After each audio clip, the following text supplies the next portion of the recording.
Hello and welcome back to another edition of Physics Online, where today we're going to talk about horizontal projectile motion. In other words, we're going to take a look at objects that are projected horizontally, and then they may describe a path like this. But first of all, what is a projectile? A projectile is anything that basically is only affected by gravity. Throw a frisbee or football through the air, even a satellite orbiting the Earth. All those objects are affected by gravity. Gravity is the only force acting on them. In other words, we will be ignoring air resistance. We'll imagine there's no air at all. Why? Because it makes our equation simpler. And so let's begin. Suppose the ball at the far left, that's this one right here, we're releasing it from rest, and notice I have Vy sub 0. This is just a subscript telling me my initial original velocity in the vertical direction is 0. I'm releasing it from rest. Let's go back to our equation that we learned earlier in the year. That is V final equals V original plus acceleration times time. This equation can be changed. The equation of motion for this ball that's released from rest, can now be expressed as V sub y. In other words, our final velocity now is expressed as the velocity in the vertical direction, in the y direction, equals V sub 0, the original velocity, plus acceleration times time. But wait a minute, we know the original velocity in the vertical direction. It's this value right here. So you're going to fill that answer in here. We also know that this is taking place on Earth, so the acceleration of gravity, which always acts down, and our reference system is going to be down as a positive direction. So what goes in this blank? Is it going to be negative g or a positive g, where g is the acceleration of gravity? And therefore, we're going to simplify our equation right here and rewrite it in this form, and then you're going to write it in this place right here. So push that pause button and see if you can fill in these blank spaces.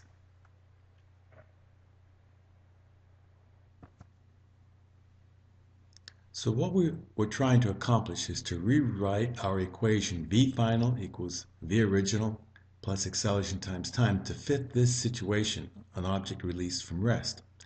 So we replaced the original velocity with 0 because basically that's what happened. We released it from rest. The acceleration that undergoes is the acceleration of gravity. Our reference system says down is a positive direction, and the acceleration of gravity always acts downwards, so there's a value for g here. And therefore, when we substitute these values in right here, this is our equation for the vertical velocity. The velocity in the y direction is simply equal to g times t. And you should have written that right here. And notice that when you put in t equals to 0, then you get Vy equals 0. And that was the original situation. We released it from rest. When you put t equals 1 second later, now it's going 1 times g, which is around 10 meters per second. When you put t equals 2 seconds later, 2 times 10 is 20 meters per second. So we can see that this object will be going faster and faster. Its velocity will increase because it's undergoing this constant acceleration. Now let's take a look at a cannon. Here's my cannon right in here. You have to use your imagination. It fires a cannonball outwards. So when it comes out, it has a certain horizontal velocity. That's why this is called horizontal projectile motion. This is a projectile, this cannonball. Now, it is fired off this cliff, so it's going to eventually land on the ground. The horizontal velocity vector, v sub x, that's this velocity vector right here. It remains what? What goes in this blank, and therefore what goes in this blank?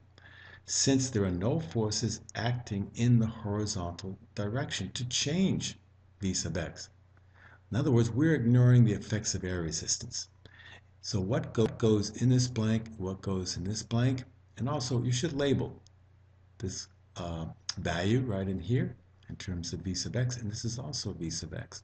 So push that button and that pause button, and let's come back and compare answers.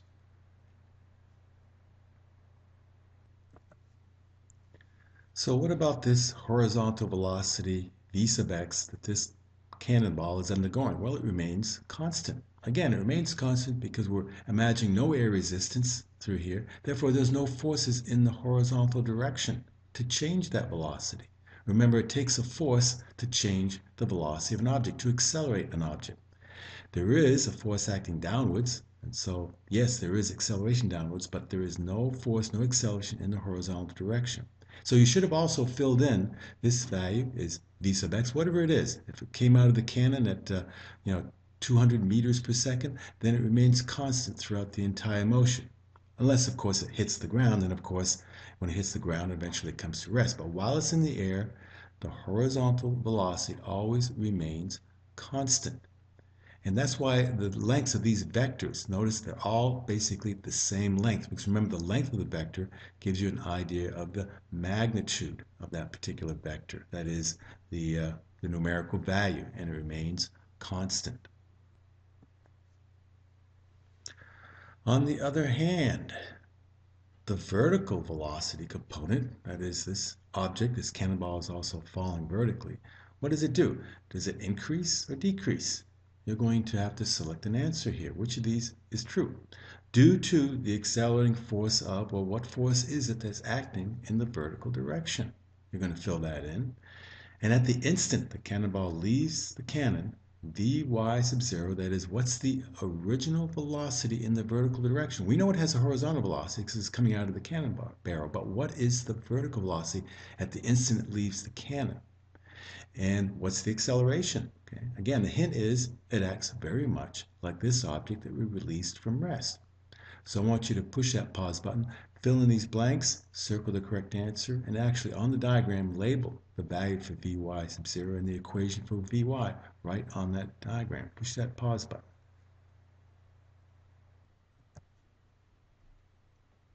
So basically, the vertical velocity component, it increases. Well, of course it increases. As it starts to fall downwards, it's going to go faster and faster due to the accelerating force of gravity.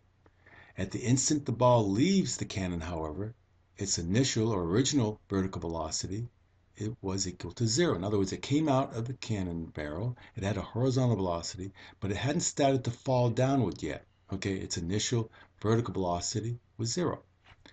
And the acceleration, of course, is g. We're still choosing downward to the positive direction. And so we label this information on the diagram. Notice that the vertical velocity, and the velocity in the y direction, is equal to g times t, the same as it was over here. And it's important to note that this velocity for the cannonball has an x component, v sub x, and a y component, v sub y. They act independent of one another. In other words, this horizontal velocity is going to exist regardless of whether this object falls. For example, suppose there was no such thing as gravity, all right, and we fire a cannon. Well, the ball would come out with a certain velocity in the x direction, horizontal direction, and it would simply continue moving in a straight line forever. Okay, that's if there were no gravity. But of course, there is gravity on the Earth, and so it has another velocity, a vertical velocity, which acts downwards, just as it does when you release an object from rest.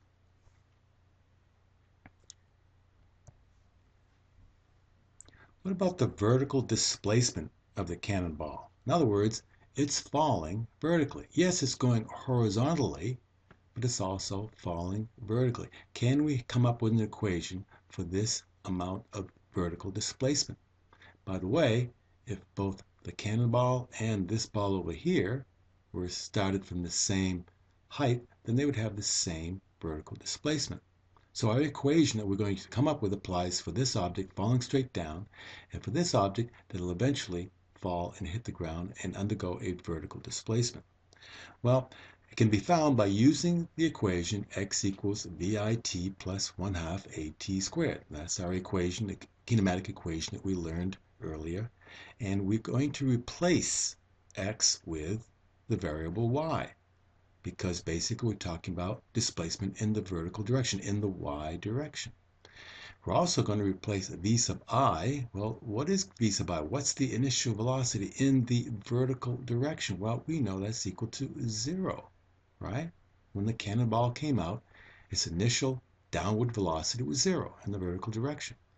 And so when we replace those values, and we know what the acceleration is, okay, we've designated that as g, the acceleration of gravity, so we can fill in this blank here and fill in this blank. And we can also note that the ball is projected parallel to the ground, and it follows the path of well, what kind of path is this? It's going horizontally, but then gravity brings it down.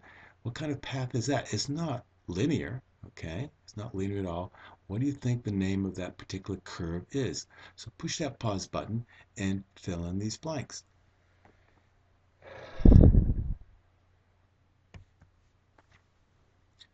So the vertical displacement of the cannonball can be found using our kinematic equation, where now we're substituting for x the variable y, because we're talking about in the vertical y direction.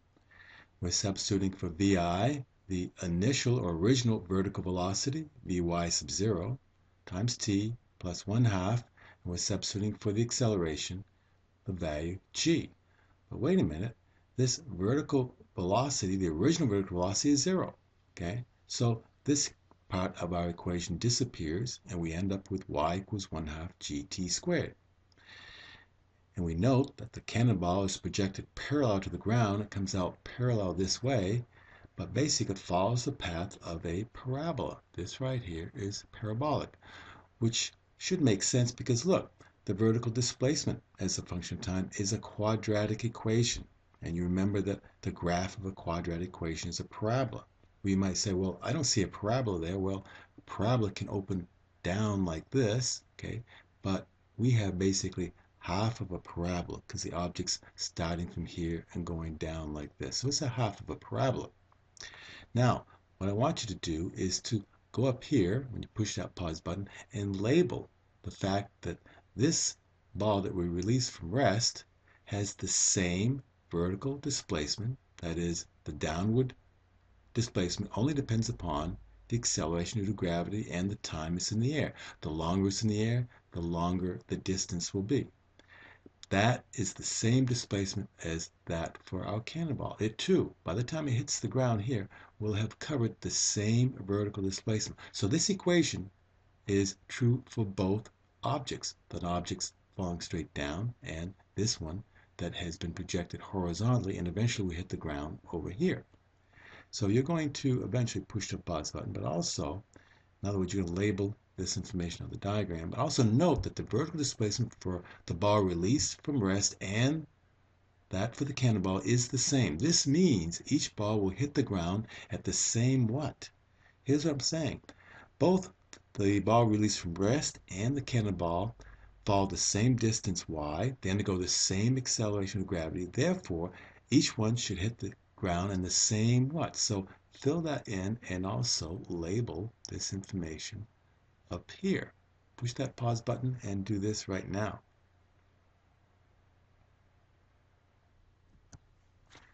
Now what you should have found is or understand that the ball that is falling straight down and the cannonball that's going in a parabolic path, since they are traveling the same vertical distance, that means each ball will hit the ground at the same time.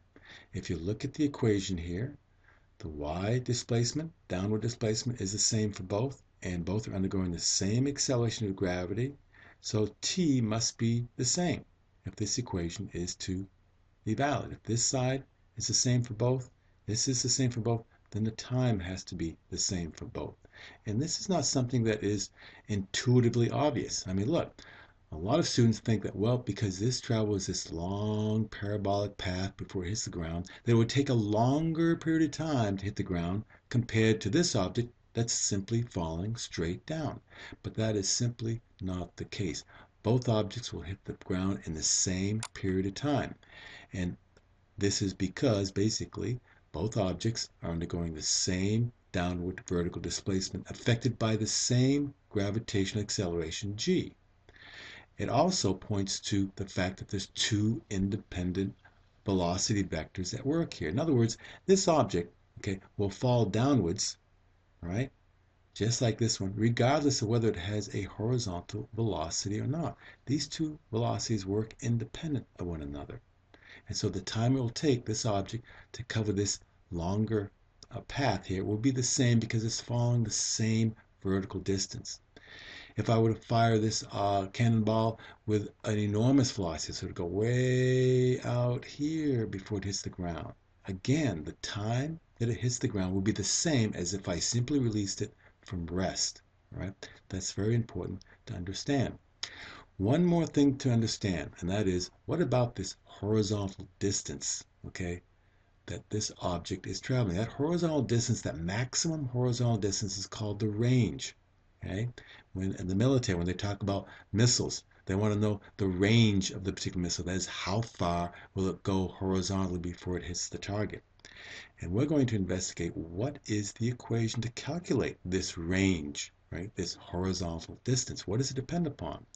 Well, one thing you should see it depends upon is the horizontal velocity, v sub x, because that's what's taking it horizontally. Another factor that should determine the equation is the total time it's in the air. Okay? The longer this object is in the air, then the greater the horizontal distance will be. So let's move down here and look at this number 4. The maximum horizontal displacement for the cannonball is also called the range. It depends only on the horizontal velocity, which we just talked about, the total time it's in the air, and now we can use our equation, x equals vit plus 1/2 at squared, where vi is going to be equal to what? That is, what is our expression for the horizontal velocity? And what's true about the acceleration? Remember, there's no forces acting in the horizontal direction. Therefore, our equation for the range up here now becomes what? What goes in this blank? And then label that on your diagram if you can figure it out. Push that pause button and we'll reconvene and compare answers.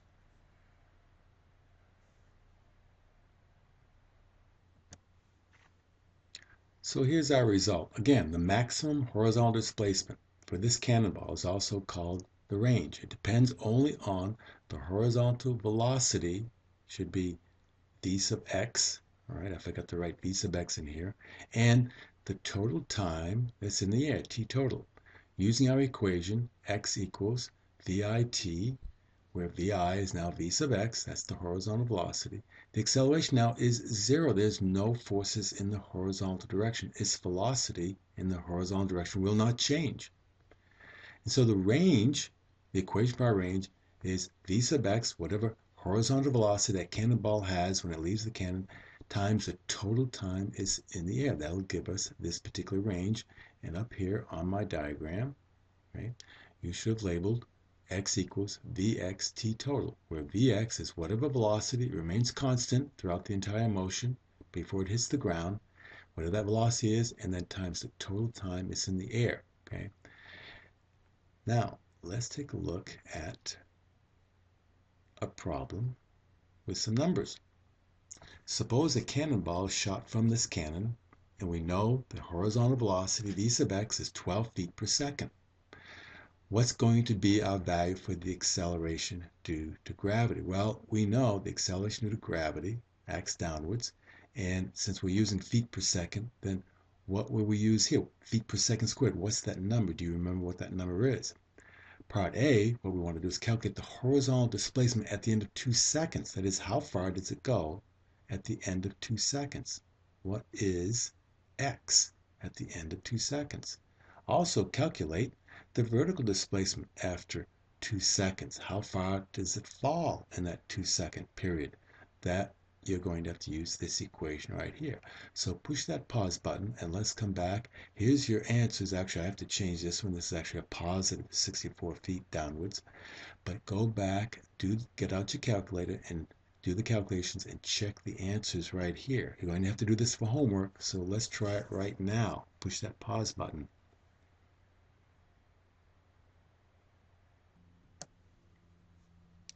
So here's our solutions. The horizontal displacement depends on the horizontal velocity and the total time it's in the air. The horizontal velocity was 12 feet per second. It was in the air for 2 seconds. Multiply those two together, it equals 24 feet. So that's how far it went horizontally. But it also dropped a certain vertical distance for this cannonball. The vertical displacement, we're using y equals 1/2 gt squared, because downward displacement depends upon the acceleration of gravity, 32 feet per second squared. The time it was in the air, 2 seconds, don't forget the square, and you should get 64 feet. So it did two independent motions here. It moved horizontally 24 feet and it fell 64 feet. So if we were to look at our diagram, okay, we're talking about this little scenario here. It does two things in that 2-second time period. It drops a certain distance vertically, given by this equation right here, and it moves horizontally in the 2 seconds, given by this equation right here. Okay? Now let's answer a couple more questions related to this problem. Suppose the cliff, that is the height of the cliff from which the cannon is located, was 144 feet high. Calculate the time it would take to hit the ground. What is the total time it's in the air? And you're going to be using this equation right here to solve that problem. And then you can go back and calculate the range for this projectile. That is what maximum horizontal distance this cannonball traveled just before it landed on the ground. And you're going to be using this equation right here. So push that pause button and answer these questions. Check your answers. 3 seconds, it's 36 feet. They should agree with those answers.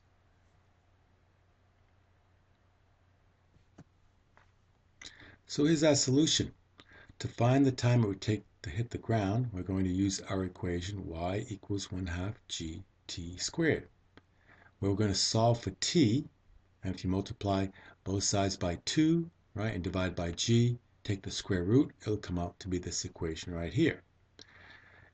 Substituting the values, the value for y, it was 144 feet. That's how far vertically the downward displacement was. The acceleration of gravity was 32 feet per second per second. And when you plug in those numbers, take the square root, you should get 3 seconds. That's how long it took to hit the ground. Now, in that time that it hit the ground, okay, it went a certain horizontal distance. Its range can now be calculated. The range now is x equals the horizontal velocity that makes it move horizontally and the total time it's in the air. Therefore, we can use 12 because that was the horizontal velocity. And the 3 seconds we found in this previous part right here, and it gives me 36 feet. So all we're saying when we look at this diagram of ours, that in the time that this object moved from here and followed the parabolic path and hit the ground, it covered a certain range. That range could be found by knowing the horizontal distance, the horizontal velocity, and the total time it's in the air. And that's what we did. Now, one more problem. This is an application of horizontal projectile motion. Suppose you wish to deliver a package of food to some people that are stranded on an island. You are in a helicopter moving with a horizontal velocity of 80 feet per second at a height of 144 feet above the water. So in other words, the helicopter is moving at this velocity, but the food, when you toss it out, will also be moving horizontally with this particular velocity. So when you throw it out, it'll cover a parabolic path. And so you want to be able to release this food before you get to the island, before the helicopter gets above the island, because that parabolic path will allow the food to land on the island.